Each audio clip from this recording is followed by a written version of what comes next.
pretty shaken up by this. Shaken up for good reasons. As you just said, that man, he would put his victims in chokeholds and take their watches. And folks, whether they fit the description of his victims or not, they're saying that's a reason to be worried. So just when you think New York can't get any more lawless, thieves start grabbing people, holding them down, and stealing their watches. This has the entire city on edge as these attacks come out of nowhere. And experts say the worst part about all this is our leaders know these attacks are taking place, yet nothing is being done to stop them.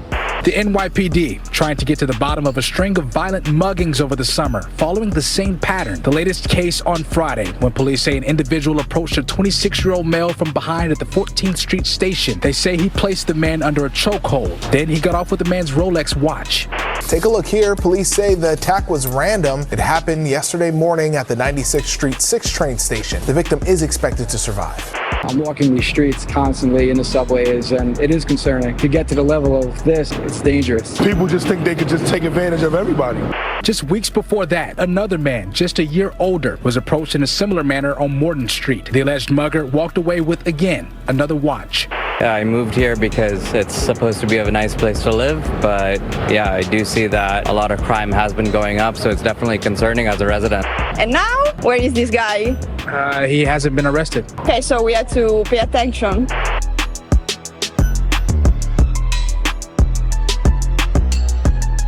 So the recent rise in luxury watch thefts are part of a pattern. But what nobody's talking about is that this is just the latest evolution in a trend of crimes that used to be foreign to our streets but are now the new normal. Like the rise in moped-related purse snatchings or the robberies targeting rich New Yorkers at expensive restaurants. Then there's our new crime wave targeting tourists in Central Park. And now just walking down the street with a flashy object on your wrist is a bad idea. And observers say this is exactly what people should expect when a city that has thousands of laws decides to enforce 0 of them. Because even though many things in New York are illegal, with harsh penalties awaiting future convicts, we don't have future convicts because when people get caught with weapons or stealing, the charges get dropped or downgraded to the point where nobody's done anything wrong. Which brings us to the real reason why we've now all got to watch our backs and look over our shoulders for those who would sneak up on us and do us harm. We've basically decriminalized crime by making most thievery just a ticketable misdemeanor that won't send anyone to jail. And that's allowed thugs to perfect the art of being petty criminals who steal just enough not to get locked up, helping them master the art of stealing before they go on to commit much more serious offenses that put people's lives at risk. Which, as you're about to see, is exactly what happened just a few days ago in the subway.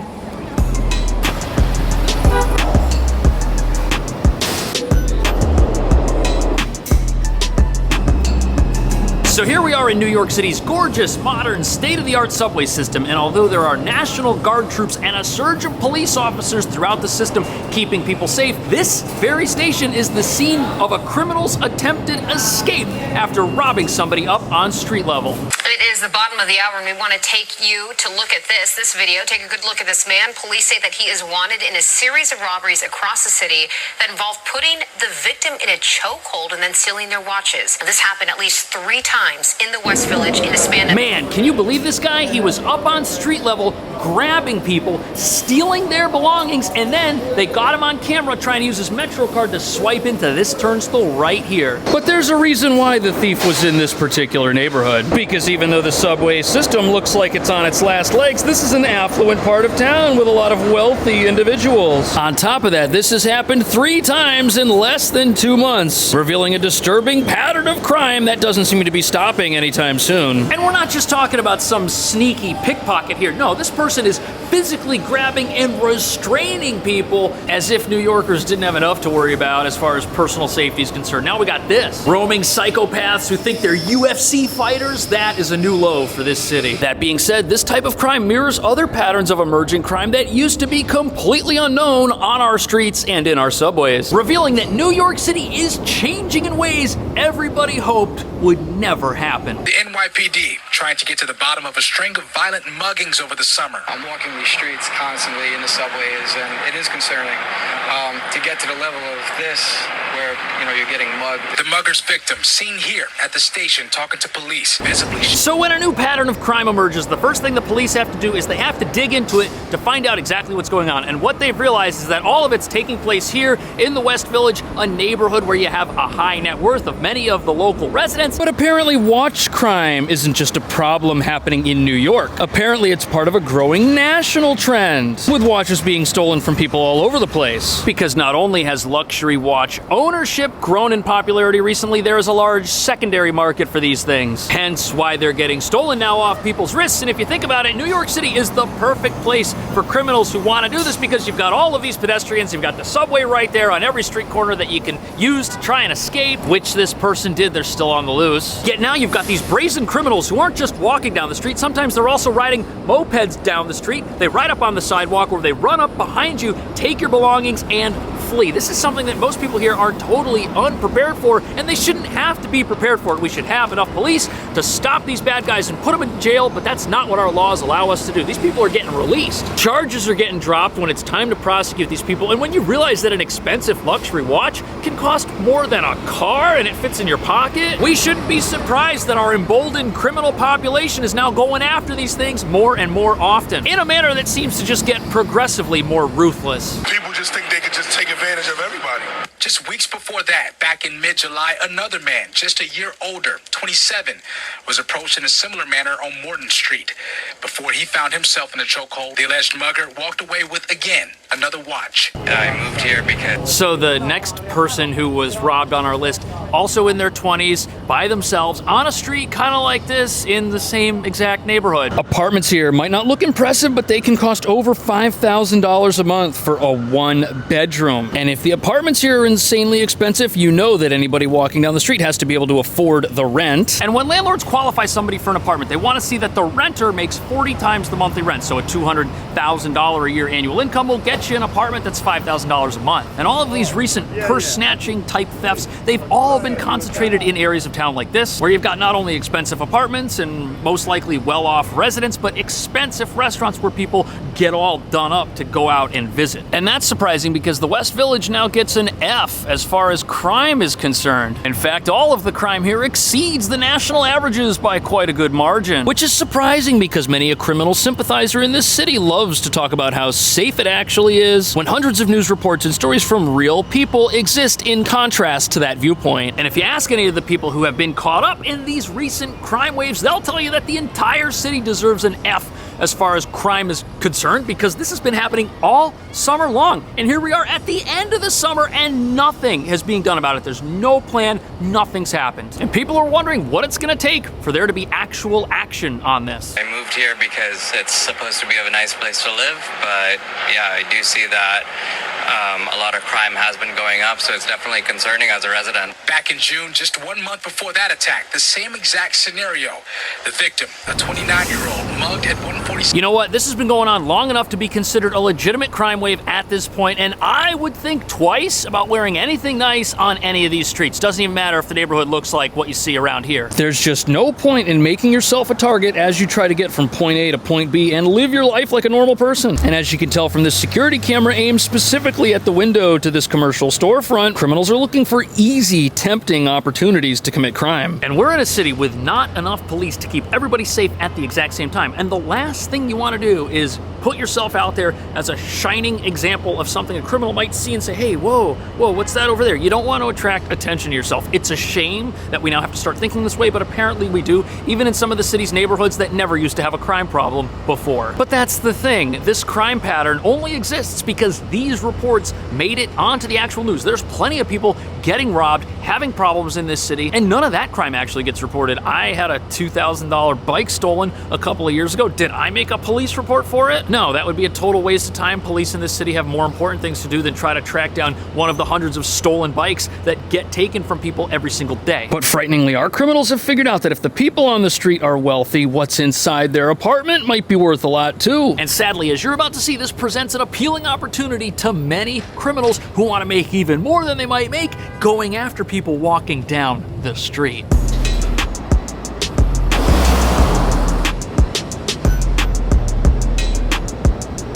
So it's not just that New Yorkers are in danger as they walk down the sidewalk. Now they're also in danger when they're in their own homes or apartments, because that's where some criminals have learned they can get even more than just whatever's on you physically as you walk down the street. Video from NYPD drones. It was used to help capture the suspects in a terrifying home invasion this last weekend. All right, a family in Queens say they were held hostage in the middle of the night during that invasion. Residential neighborhoods in northeast Queens were on edge after a terrifying home invasion in Douglaston early Saturday morning. So the frightening takeaway from this is that if we are defenseless when we're on the street, our homes, which are also on the street, are equally, if not more, defenseless than we are, because we're not even always there to prevent some sort of home invasion. And even though a lot of these places might have security cameras, all that does is, in hindsight, show the police that a masked bandit, who they can't determine the identity of, stole something. That's it. And as a real estate agent, I've heard stories from people whose apartments were burglarized because their fire escape was unguarded. Criminals will scale these things and try to open the windows of various apartments that are accessible, which is why you should do what this person does and get window guards. And sadly, this is just another type of crime which doesn't always get reported to the police. Now, luckily, the family in our story here was alert at the time that this happened, and they were able to escape and get help from police, who then used a drone to track the criminals as they were escaping from the scene of the crime, hunt them down, and make an arrest. Yet sadly, for many of the people living in apartments like this that are relatively low security in high density residential parts of town, this same type of drone-related police response may not be available. Police say 3 Cambria Heights men broke into the home and held 8 people hostage. Officers from the 111th and 109th precincts, along with the emergency. So the scariest thing about this story is that when this home invasion took place, the occupants were there. That's gotta be absolutely terrifying. But it's important to remember that a lot of times when there's a robbery in an apartment, the robbery happens after the thief is let into the property. They don't necessarily have to break in, even though in this case they did, and robberies like this are becoming all more common. Late last year, for example, there was a robbery pattern involving criminals targeting young single patrons who were out at bars and nightclubs in the city. They would befriend these people and either rob them at the establishment or follow them home and steal much, much more, which could end up being financially devastating for someone who ends up having their life savings drained away in seconds. But sadly, the real reason why all of this crime is happening at an increasing rate shouldn't be surprising to anybody, because what we do in the city is, instead of arresting people and taking them to jail, we give them unlimited second chances. Which means not only do we release violent lawbreakers after they commit a crime, those same people aren't really learning any lessons because they keep offending over and over again. And whether it's robberies happening to people walking down the street, home invasion type robberies, purse style snatch and grabs, this is all happening because people who offend over and over again are never held accountable for doing that. This person right here has 10 prior arrests for assaulting people, by the way. What do you think their interaction with law enforcement or somebody who makes them upset or looks like a target to them is going to be when arrest number 11 happens? This person is totally emboldened because they are never held to account. Revealing that one of the problems New York City has is that it has done so much criminal justice reform to protect the innocent from wrongful conviction that we don't actually have convictions anymore. Nobody gets punished for anything, just on the off chance that they might be innocent. And although the benefit of that is we now have some of the lowest wrongful conviction rates we've had in a long time, we also have some of the lowest conviction rates we've ever had in a long time. And that's not reform. That's still a broken system that still needs reform. It's just wrong in the opposite direction. Commissioner Daughtry says the drone video allowed them to track the escaping suspects' movements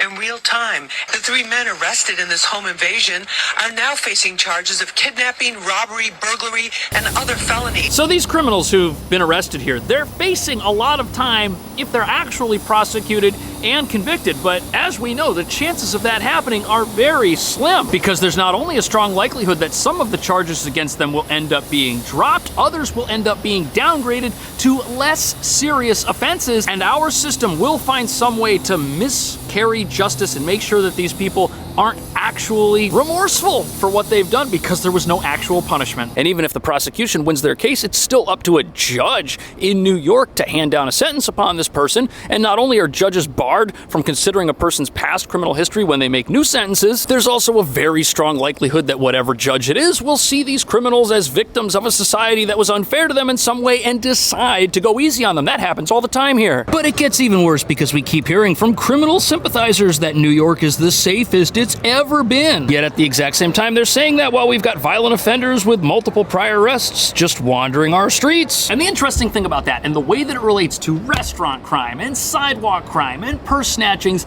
is that if we have criminals who do those things, but then when it comes time to charge them, those charges get dropped, we might have a lot of arrests for a certain type of crime, but that type of crime never actually occurred in the eyes of our justice system because the charges were dropped or downgraded, or the person pled guilty to something else. But the other aspect of this that's absolutely frightening is how much more dangerous of an environment this creates for police in the city, because if you can arrest somebody 10 times and nothing happens to them, they might become combative, and at a minimum, they'll understand that this arrest is probably going to play out like their other arrests. There won't be any consequences at the other end of it, which means they're not afraid of the police. And if people don't have a fear and healthy respect of the police, that just puts the law-abiding in danger, which is what we're witnessing with these chokehold robberies where people are losing watches and these restaurant-related attacks, which can only happen if our justice system views all of these bad people as people who aren't actually bad and who are really just great people who've temporarily fallen off the